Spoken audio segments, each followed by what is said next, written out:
Hi, and welcome to This Week in East Brunswick, the Township's own news and information program. Today we'll visit the high school gym for a free basketball clinic offered by East Brunswick's varsity players and their coaches. At the high school gallery, we'll hear from Amy Fisher about the school's affirmative action essay and poster contest, and social studies supervisor Robert Flood will speak about Black History Month. Our regular features will include health facts with Lenore Kulik. February is American Heart Month, and this week Lenore offers suggestions on reducing your risk of heart attack. Also on Consumer Aware, information about selecting a health spa from Adrian Eisner, plus our Township Council review. But first, we'll take a quick look at what's on Channel 8 next week. On Monday at 10 a.m., Lenore Kulik tells us how to save a life on Look Great, Feel Great. At 10:30, members of last summer's Teen Library Corps share their favorite children's books. Also for the kids, it's Kids Stuff at 7 o'clock Tuesday night. This month, Kids Stuff, which is produced by the Libraries of Middlesex County, features folk singers. At 7:30, John Migliero interviews high school sports trainers from East Brunswick, Sayreville, and South River on Sports Talk. At 8 p.m., former East Brunswick Councilman John Runyon looks back at his term. Wednesday afternoon at 3 o'clock, East Brunswick children's librarians present stories from the library. And at 7:30 Wednesday night, Dolly Vasta visits the Katzenbach School for the Deaf in an award-winning production of For Art's Sake. At 8 p.m., the Forum Theater in Metuchen is this month's focus on the arts, presented by the Middlesex County Cultural and Heritage Commission. Next Thursday at 7 and 8, we'll be back with another edition of This Week in East Brunswick. And a special note for our viewers, on Saturday, February 28th at 1 p.m., we will cablecast the Township Council Budget Review session to be taped February 26th in the Municipal Courtroom. Check Channel 8's program guide for recasts of all these programs. Early last Saturday morning, members of the high school's varsity basketball team and their coaches invited Township boys and girls onto the courts for a free basketball clinic. The clinics, which have been held twice a year for the last 3 years, have been organized by high school basketball coach Frank Knoppenberger. Frank introduced us to a few of the participants and explained the purpose of the clinics. Yes, the purpose of this program is to expose the young athletes, boys and girls, in grades 5, 6, and 7, to the skills of basketball. We want them to experience these skills without any type of pressure of making a basketball team or the competition of winning and losing. We try to teach the basic skills of dribbling, shooting, and passing. Throughout the day, we'll spend 15, 20 minutes on each skill, and then we'll play short games afterwards.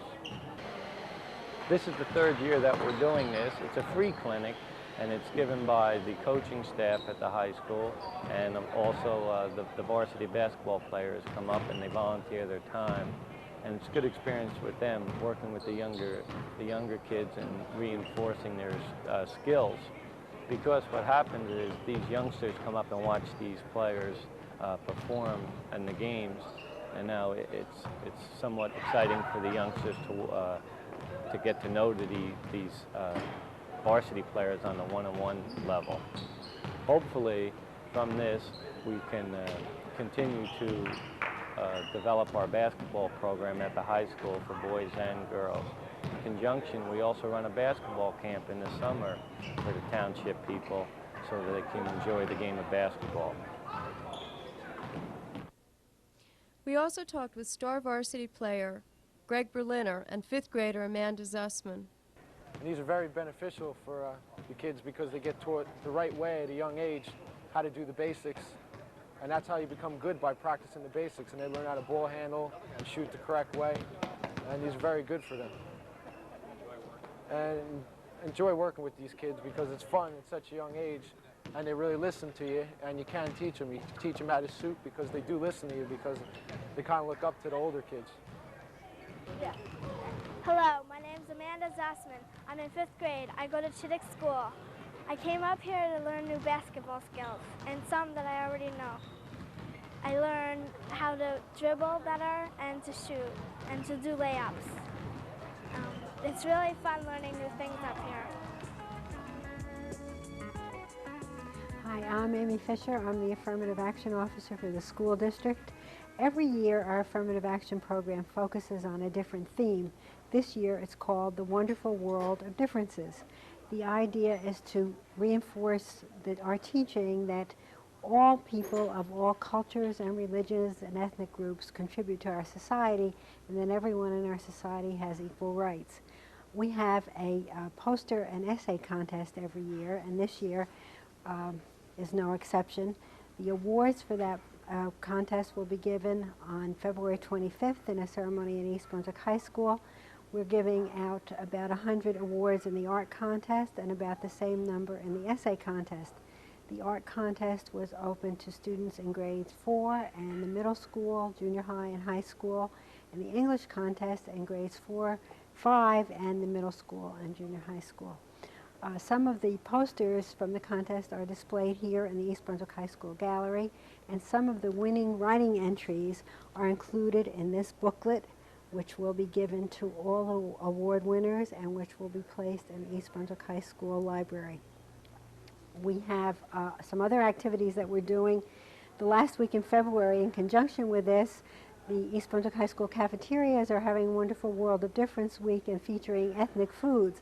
Some of them are on the menu all the time anyway, because we do have a lot of ethnic foods in this country, but there special notice is being mentioned of it in the school menu. We have ethnic food festivals going on in all the schools, and we're doing just a lot of different things to help people become aware that America is a wonderful world of differences and that we're lucky to be here. Now let's join Robert Flood, supervisor of the Social Studies program in our schools, for some information on what's taking place in the school system for Black History Month. In the East Brunswick Public Schools, we're doing a variety of activities at the various grade levels. For example, on grades 1 through 3, teachers have been issued a number of lesson plans dealing with famous Black Americans, namely Frederick Douglass, Rosa Parks, and George Washington Carver. On the 4th grade, we were able to obtain some rather colorful posters that describe the life of Martin Luther King Jr., entitled The Freedom Trail. Grades 5, 6, and 7 received a bookmark. The bookmark is entitled Black Americans and Their Heritage. This bookmark was paid for and produced by the Library of East Brunswick in conjunction with the East Brunswick Public Schools. Grades 8 and 9 also received a bookmark. This bookmark includes other media in addition to books on famous Black Americans. At the junior high school level, 8th and 9th graders are also completing a cultural heritage chart. The cultural heritage chart includes the descriptions of many famous Black Americans in the fields of sports and entertainment, law, medicine, and business. At the high school level, there is a display in the high school library, and there is also discussions of some current events topics dealing with Black Americans, namely some of the events in Forsyth County, Georgia. Finally, at the high school and junior high school level, our students have been encouraged to view the 6-hour series, Eyes on the Prize, that is currently being shown on public television. Also in recognition for Black History Month, an exhibit in the East Brunswick Public Library by the National Association of Negro Business and Professional Women is presently on display through the end of February, representing important leaders in Black history.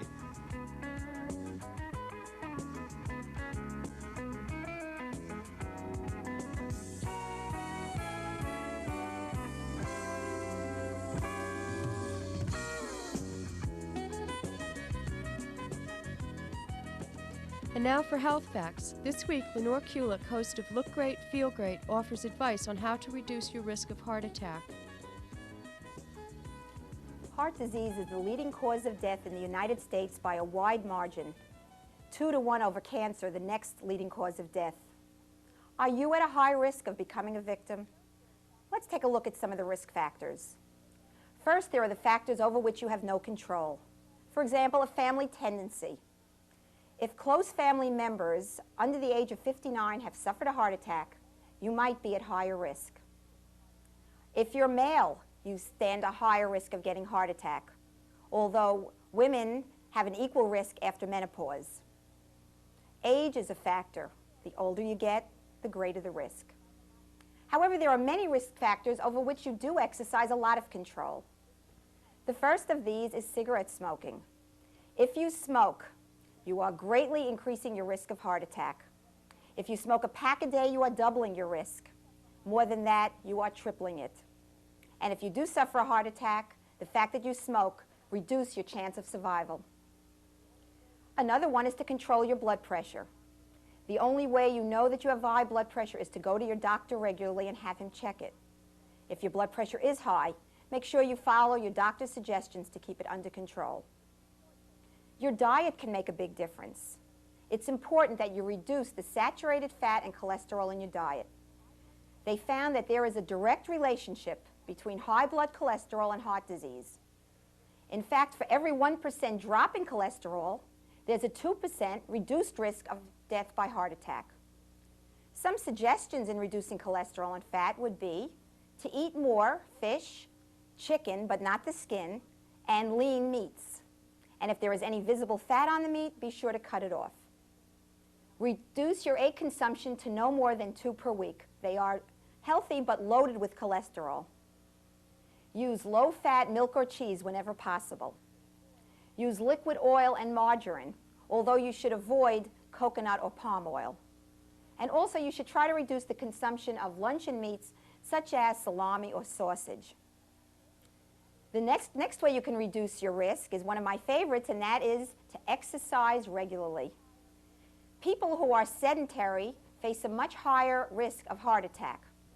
Also, exercise helps maintain your weight and reduce stress, 2 other factors that lead to heart attack. The type of exercise you do, though, is important. It should be aerobic. That means rhythmic activity, which involves the large muscles of the body over an extended period of time. Examples of this would be walking, jogging, bicycling, swimming, and aerobic dance. But of course, check with your doctor before starting any new exercise program. Changing your habits can make a big difference in your risk of heart attack. Become responsible for your good health.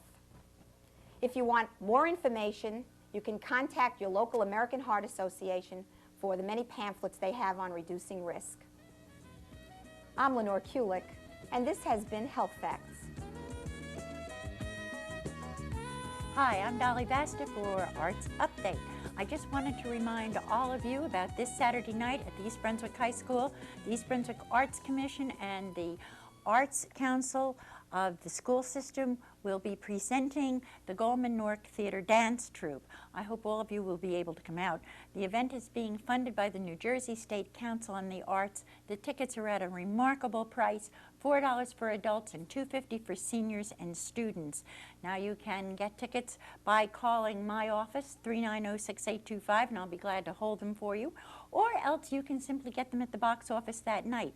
That's this Saturday night, February 21st, 8:00 p.m., the East Brunswick High School Auditorium. Now, God forbid we have snow. Why, the show will be held the following day, Sunday, February 22nd at 3:00 in the afternoon. I hope I see all of you there. The theater is an offshoot of the Alvin Alley Troupe, and Alfred Gallman, who is artistic director, was a dancer with the Alley Troupe.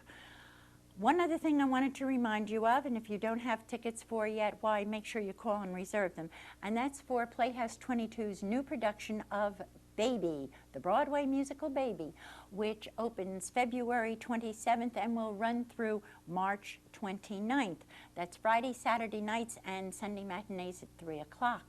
It's a warm, funny musical for anyone who's ever been in love or wanted to have a baby.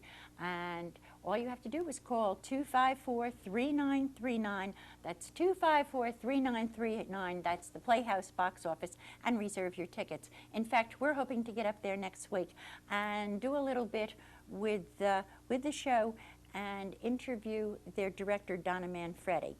So don't forget, you have 2 great events. This weekend, the Goldman Nork Dance Theater at the East Brunswick High School, and Baby opening at Playhouse 22, February 27th. Hello, and welcome to Consumer Aware. I'm Adrienne Eisner, Director of the East Brunswick Consumer Affairs Office. Perhaps you are thinking about looking into a health spa. Many Americans are involved in some type of exercise routine or physical fitness program. You may be considering joining a health spa, a place where members work to improve their physical condition through exercise, weight control, and other treatments. You will get enjoyment and minimize the possibility of disappointment if you find out about the spa's fees, contractual requirements, and facilities before you join. Here are some suggestions for comparison shopping for a health spa. Inspect the spa. Visit during the hours you would normally use the spa. See if it is overcrowded. Notice whether the facilities are well maintained. Inspect for cleanliness and note the condition of the equipment. Here are some questions you should ask when you visit. Is there a trial period during which I can sample services but not be obligated to join? What hours will I be able to use the spa? What qualifications or special training do your instructors have? Consider contracts carefully. Some spas ask you to join right away. You might be offered special time-limited rates as an incentive. But if you wait a few days, you may make a better decision. Take the contract home and read it carefully. Before you sign, see if you can answer these questions. Is everything the salesperson promised written in the contract? Is there a cooling off period? Some spas give you a number of days to reconsider your decision to join after you have signed the contract.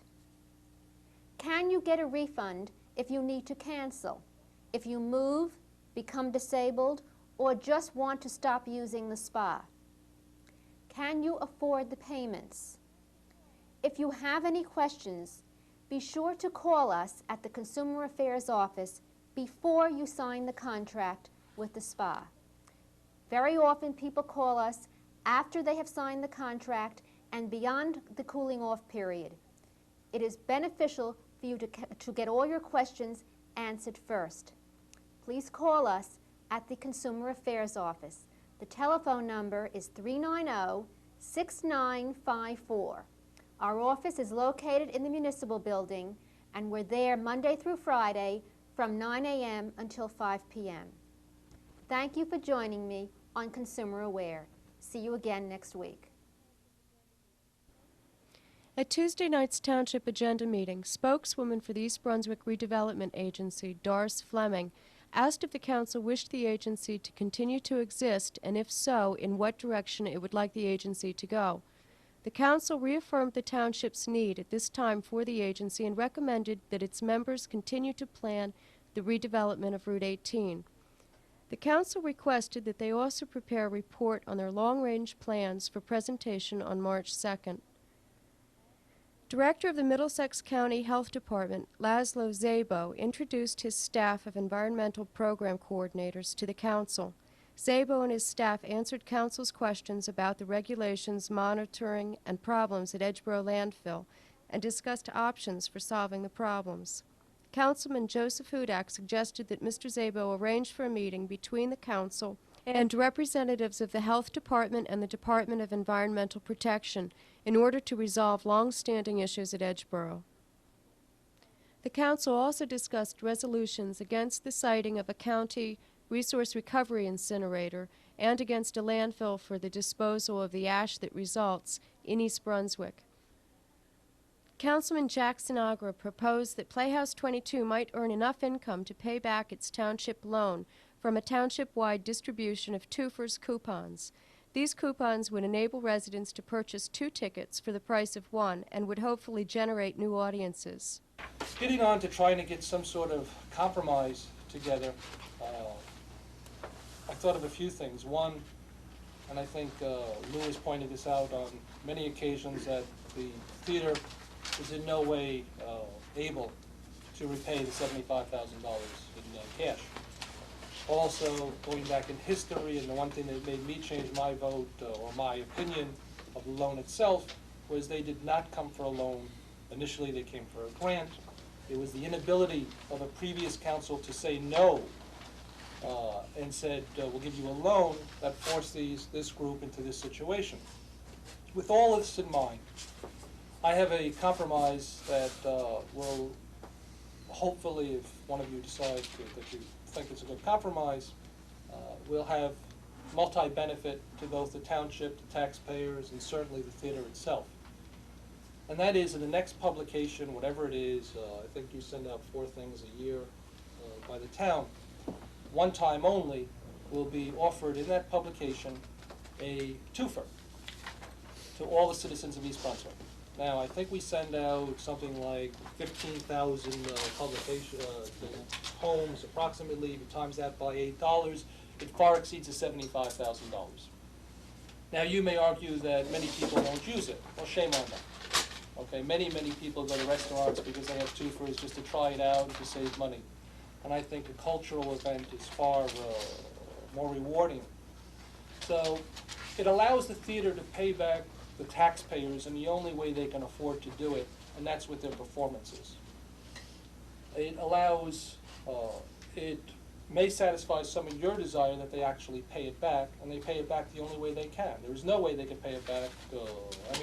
By voting no to forgiving the loan, they really have no mechanism for paying it back. And there is an added benefit to this entire idea, and that is that quite possibly many people will take advantage of the twofer who had never gone to the theater before. Doing 2 things. First of all, getting a better benefit for East Brunswick taxpayers because more people will be exposed to it.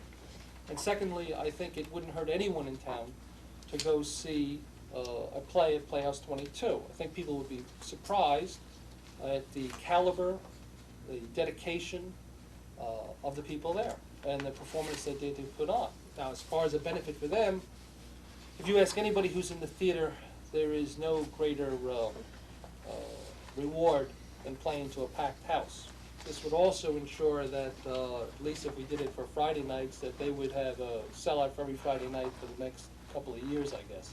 Hopefully enough people would take advantage of this offer to go to the theater in town for a twofer. This compromise will be further considered at the next agenda meeting. At next Monday night's meeting, the hiring of attorney Joseph Benedict to review the township's past decision to approve Tower Center will be considered. That's all for this week. Thanks for watching.